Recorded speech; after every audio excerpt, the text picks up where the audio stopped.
네, 안녕하세요. 차트 선생입니다. 자, DS 탄석 영상을 오늘도 한번 찍어 볼 건데, 벌써 조회수가 이제 9,800이 나왔어요. 굉장히 많은 조회수가 나왔고, 구독자도 많이 늘었습니다. 대응 전략 자료 전부 다 받아가셨고요. 이 DS 단석 같은 경우는 이 미래 성장성이 굉장히 좋은 종목이기 때문에 단기적으로 시초가가 높게 안 뜰 가능성이 있다라고 말씀드렸습니다. 시초가가 높게 안 뜬다라는 게 안 좋다라는 게 아니에요. 너무 좋기 때문에 시초가가 안 뜨는 겁니다. 자, 우리 먼저 공모주를 보면은 기관이 보통 75%, 개인이 25%를 가져가죠. 근데 기관들이 항상 우리가 주식을 높이 띄우는 애들, 시초가 형성한 애들을 누구라 그러죠? 시초가 형성을 주포가 시초가 형성한다고 하죠. 주포가 뭡니까? 주 포지션이면 주 포지션. 기관이 시초가에 높이 띄우는 주 포지션의 역할인 주포일 가능성이 높아요. 그래서 이 KNS나 그리고 이 블루 엠텍, 자, 이러한 종목들은 기관 투자자들이 별로 선호하지 않는 종목들입니다. 왜? 실적이 안 나오니까. 그래서 이런 종목들을 시가를 높이 띄워서 해먹고 나가는 경향이 있어요. 근데 우리 단석 같은 경우는 일단 바이오 디젤 플러스 또 뭐 하죠? 바이오 디젤과 제일 중요한 거 폐배터리. 폐배터리 하죠. 폐배터리 사업 중에서도 굉장히 실적이 잘 나오고 있는 회사예요. 자, 먼저 우리 폐배터리 회사 몇 개를 볼 건데, 자, 먼저 지금 우리나라 시장에서 그래도 폐배터리에서 꽤나 이름을 날리고 있는 회사 성일하이텍입니다. 성일하이텍. 성일하이텍의 연간 매출과 영업이익을 보게 되면요, 이번 연도에는 조금 손실이 발생하고 있고, 전체적으로 얼마가 나오죠? 매출액 2,700억에 영업이익 얼마 나옵니까? 영업이익이 잘 나왔을 때는 500억, 이번 연도는 한 231억 정도, 요 정도 한 10% 정도의 영업이익률을 보여주고 있는데, 우리 DS 단석 한번 볼게요. DS 단석 지금 시가총액 얼마입니까? 시가총액이 1조 3천억입니다. 1조 3천억. 자, 이렇게 비교를 하면서 우리가 뭐 해야 된다? 가치 분석을 해야 된다라는 겁니다. 아시겠죠? 매출액 2,700억에 영업이익 한 270억이라 합시다. 10%. 자, 한번 단석 한번 보고 갈게요. 자, 여기 보시면은 폐배터리, 배터리 리사이클에 관련돼서 지속적으로 매출이 1,300억, 1,700억, 그리고 3분기인데도 불구하고 매출이 얼마? 지금 1,700억입니다. 그럼 대충 계산 때려봐도 한 2,400에서 500억 정도 나올 거란 말이에요, 이번 연도. 그죠? 그 매출 비중 자체가 어떻다? 굉장히 비슷하다, 성일하이텍이랑. 그러면은 성일하이텍 같은 경우 지금 시가총액이 얼마? 1조 3천억. 그죠? 근데 중요한 건 얘는 폐배터리만 하는 게 아니라요, 바이오 에너지 그리고 플라스틱 리사이클도 합니다. 플라스틱 리사이클 같은 경우에는 냉정하게 봐서 매출액 같은 경우에는 지속적으로 성장하는 것이 아닌 침체의 모습을 보여주고 있기 때문에 빼겠습니다. 그리고 뭐요? 바이오 에너지. 자, 바이오 에너지 같은 경우도 이제 선박류, 우리 2025년도 26년도부터 이제 선박에 관한 규제가 굉장히 심해집니다. 선박이 돌아다니면서 발생시키는 탄소가 굉장히 많기 때문에 이거 관련해 선박유도 바이오 디젤을 써야 된다, 이런 규제가 좀 생길 거예요. 제가 뇌피셜이 아니라 이미 기사로서 나온 내용들이고, 좀 이따 기사도 보여드리겠습니다. 요거 관련된 매출액도 지속적으로 증가하는 추이를 보인다. 그죠? 이번에는 조금 매출액이 감소한 건 아니에요. 왜냐면은 현재 구간에서 3분기이기 때문에 작년과 비슷하다. 하지만 이 배터리 리사이클 관련된 부분만큼은 성장이 가속화되고 있다라고 여러분들이 보시면 될 것 같고요. 이런 배터리 리사이클 관련된 부분이 성장이 지속되는 이유는 한 가지입니다. 전기차 보급이 늘면 늘수록 배터리 리사이클 사업은 커질 수밖에 없는 사업이에요. 왜? 전기차가 계속 만들어지다 보면은 폐배터리 공급량도 늘어날 거고, 그에 따라서 어떻게 된다? 배터리 리사이클 하는 회사들의 실적도 증가할 것이다. 거기에 중심이 또 DS 단석에 있다라는 거고, 우리가 이제 영업이익을 좀 살펴볼 필요가 있는데요. 자, 아까 전체적으로 봤을 때 매출액이 거의 한 지금 작년에 1.1조를 찍었고요. 그죠? 이번에 3분기에 8조니까 거의 계산을 해본다라고 하면은 이번에도 뭐 1조에서 1조 2천억 사이 되겠죠. 4분기에도. 그러면 전체적으로 봤을 때, 그러면 매출 총 이익이 얼마입니까? 1,000억. 1,000억이라는 거예요. 1,000억. 그죠? 아까 얼마였죠? 자, 해봅시다. 먼저 성일하이텍, 지금 제일 잘 나가고 있다는 성일하이텍 같은 경우 매출액 2,700억에 영업이익 270억, 시가총액 얼마? 1.3조입니다. 그죠? 그러면은 여기 DS 단석 볼게요. DS 단석. 현재 구간에서 매출액 1.1조 전부 다 합쳐서. 중요한 거는 매출액이 높다고 해서 무조건 좋은 건 아니지만 단석 같은 경우도 성장 산업이잖아요. 맞죠? 성장 산업. 그렇기 때문에 이거 관련돼서 DS 단석이 성장 산업이기 때문에 이 매출액에 의미가 있는 거고, 여기 영업이익 얼마? 3분기까지가 얼마입니까? 1,000억이죠. 그럼 잡아보면은 1,250억. 그죠? 요렇게만 단순 계산 해볼게요. 단순 계산. 자, 영업이익은 5배, 매출액 5배. 그럼 DS 단석이 현재 시장에서 받을 수 있는 가치는 6.5조가 아닌 7.5조 받을 수 있습니다. 이렇게만 따지면은. 근데 이제 모든 게 폐배터리가 아닌 바이오 디젤과 플라스틱 리사이클이 섞여 있기 때문에 요걸 감안해서 매기더라도 5조에서 6조의 시가총액이 형성될 가능성이 있다. 그러면 이 정도의 가치가 형성된다라고 하면은 지금 DS 단석이 상장되는 시가총액이 얼마인지 체크해 보겠습니다. 자, 먼저 여기를 보시게 되면은 기존 주주와 공모주, 그죠? 그리고 전체 주식을 합쳤을 때 몇 주가 나오죠? 580만 주. 그냥 편하게 몇 주라 할까요? 600만 주라고 하겠습니다. 600만 주 편하게. 그러면은 여기서 중요하게 우리가 봐야 되는 점이 뭐예요? 얘네가 10만 원에 산다. 10만 원. 10만 원. 그죠? 그럼 얼마입니까? 6천억입니다. 6천억. 그죠? 6천억. 그러면 얘네들을 평균적으로 그냥 5조만 잡더라고 하더라도 몇 배예요? 몇 배다? 8배다. 8배. 그럼 얼마? 주가 80만 원. 그죠? 80만 원. 그러니까 이렇게 해서 그냥 비교를 해본다라는 겁니다. 무조건 80만 원 가는 게 아니고. 그래서 제가 계속 말씀드리는 이 KNS랑 블루 엠텍 얘네들 같은 경우는 시초가가 높게 떴죠. 얘네들 같은 경우 280%, 한 250% 떴잖아요. 200% 넘게 떴잖아요. 그죠? 자, 이렇게 시초가가 높게 뜬 거는 우리가 어떻게 봐야 된다? 어떻게 봐야 된다?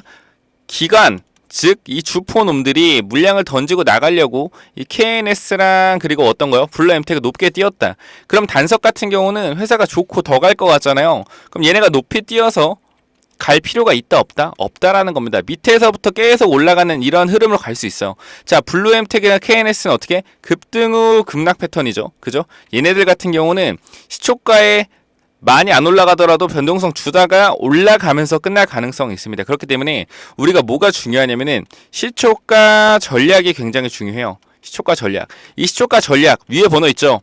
010-9201-6329 이쪽으로 DS라고 두 글자만 남기셔서 반드시 받아가시기 바랍니다. 이 시초가 전략을 여러분들이 받아가셔야지 뭘 할 수 있다? 완벽한 수익, 이 목표가 80만원 잡아놓고 이 안에서 내려와서 이 밑에서 변동성 일으키는 거 우리가 대응할 수 있다라는 겁니다. 무슨 말인지 알겠죠? 그러니까 이런 부분에 대해서 여러분들이 반드시 체크하고 가셔야 된다라는 거예요. 자, 블루 엠텍과요. 그리고 KNS 같은 경우는 시초가가 높게 떴잖아요. 그죠? 시초가가 높게 떴는데 여기서 DS 단석 같은 경우는 시초가가 높이 안 뜰 가능성이 있다는 겁니다. 근데 이거에 대해서 여러분들이 실망 매물이 나올까봐 저는 걱정되는 거예요. 실망 매물 나오면은 다 물량 다 뺏기거든요. 그래서 반드시 저는 여러분들이 시초가 땡땡땡 % 밑에서 이 밑에서 시작한다라고 하면은 무조건 매수하세요. 무조건 매수. 제가 이 전략을 드리지 못하는 거는 유튜브에 아까 보면 알겠지만 조회수 이렇게 많은 분들이 본다고요. 근데 구독자는 85명밖에 안 늘었잖아요. 그죠? 여기서 받아가는 분도 제한적이에요. 그래서 한 10분에서 20분, 많게는 30분 정도 받아가는데 요걸 유튜브에 그대로 노출하게 되면 다 이 밑에 구간 나오면은 다 살려고 할 거 아닙니까? 그죠? 그러니까 반드시 여러분들은 꼭 필요하신 분들, 단석 매수 관심 있으신 분들만 010-9201-6329 자, 이쪽으로 DS라고 두 글자만 남겨주세요. 이 DS라고 두 글자 남겨주셔서 반드시 이 대응 전략을 받아가시기 바랍니다. 자, 이쪽에 보시면은 DS 단석 관련돼서 대응 전략 자료 확실하게 만들어 놨으니까 무조건 받아가시고요. 지금 받아가셔서 대응하셔야 됩니다. 제가 강조 드린 이유는 하나예요. 저희가 LS 머티리얼즈가 언제 상장했죠? 12월 12일에 상장했습니다. 그죠? 근데 저희는 12월 5일부터 대응 전략자를 만들었어요. 12월 5일부터 대응 전략자를 만들어서 여러분들께 배포해드렸다라는 겁니다. 12월 5일에 만들어서 배포해가지고 어디까지 갔습니까? 6,000원부터 절대 팔지 말라 해가지고 5만원 초반까지 갔습니다. 몇 배요? 8.5배 갔다. 그럼 우리가 DS 단석을 찍는 이유는 한 가지입니다. 뭐? 그만큼 가치가 있는 회사고 주가의 상승 퍼포먼스가 강력할 수 있기 때문에 이거에 대해서 여러분들이 미리미리 받아가셔서 이 땡땡땡 % 밑에서 시작하면은 무조건적으로 매수해야 된다. 이러한 관점 한 가지랑요. 그리고 이 대응 전략 자료를 통해서 앞으로 움직임이 어떻게 나올지 이러한 예상에 대해서 전략 자료를 받아가시라는 거예요. 자, 위에 번호로 010-9201-6329 이쪽으로 DS라고 딱 두 글자만 남겨주시면은 단석 관련돼서 이 미친 전략 자료 보내드리겠습니다. LS 보여드릴게요. 자, 여기 보면은 저희 LS 머티 조회수 자, 12월 6일부터 찍었죠. 12월 6일부터 주구장창 찍었습니다. 조회수 8,000부터 해가지고 4,000, 8,000, 조회수 13,000. 상장하기도 전이에요. 보시면 알겠지만 상장하기도 전부터 영상을 찍었다라는 겁니다. 찍어서 여러분들께 대응 전략 자료 드려서 모든 분들이 전부 다 엄청난 수익 거뒀다라는 거예요. 상장하기도 전부터 영상을 찍었다라는 게 무슨 말입니까? 결과적으로 전략이 진짜 완벽했다라는 거죠. 많은 분들이 좋아해 주셨다는 겁니다. 그렇기 때문에 반드시 위의 번호로 꼭 받아가시면 좋겠어요. 010-9201-6329 이쪽으로 DS라고 두 글자 남기셔서 무조건 자료 받아가세요. 자, 그래서 여기 조금 더 이제 기사나 이런 걸 좀 읽어보자고 하면은 먼저 이거부터 볼게요.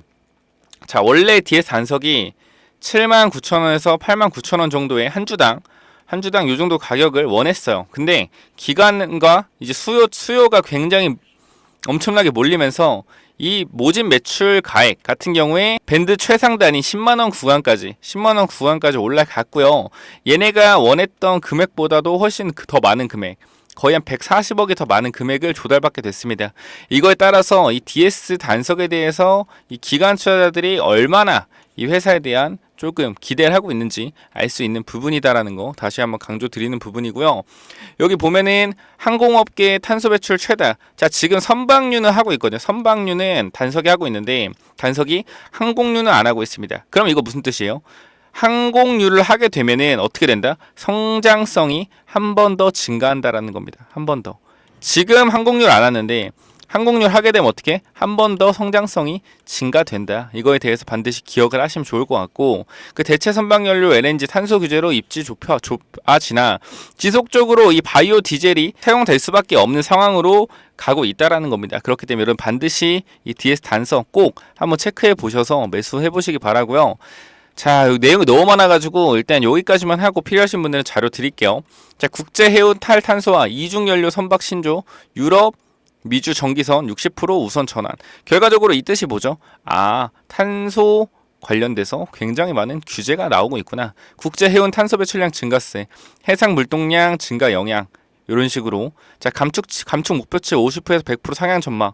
지속적으로 이런 식으로 어떻게 탄소 관련된 이슈들이 뜨고 있다는 겁니다. 그 중심에 누가 있다? DS 단석이 있다. 그리고 탄소 발자국 무역 장벽 시대, 그리고 EU가 과도한 탄소 규제 브레이크가 없다. 탄소 국경 제도의 화학 규제가 높아지는 이후의 녹색 무역 장벽. 무슨 뜻입니까? 아, 이게 환경 규제가 심해지면 심해질수록 유럽 쪽에 우리가 수출하는 수출량이 줄어들 수 있겠다. 벌써 우리 마이너스 20% 줄어들었습니다. 이 규제를 못 맞춰서. 그죠? 요거 뭐가 중요한 거예요? 그럼 결과적으로 규제를 맞추는 게 중요하겠죠. 그 뒤에 단석이 앞으로 성장성 자체가 굉장히 뛰어나기 때문에 이거에 대해서 여러분들이 반드시 이 전략자료 받아가셔서 시초가 이 땡땡땡 퍼센트 밑에서 시작한다라면은 무조건 매수하자 라고 말씀드리고 이거 받아가시고요. 그 다음에 DS 단석 12월에 움직일 전략 자료까지 받아가셔서 반드시 체크하시기 바랍니다. 자, 여기까지 하고 마무리하겠습니다. 감사합니다.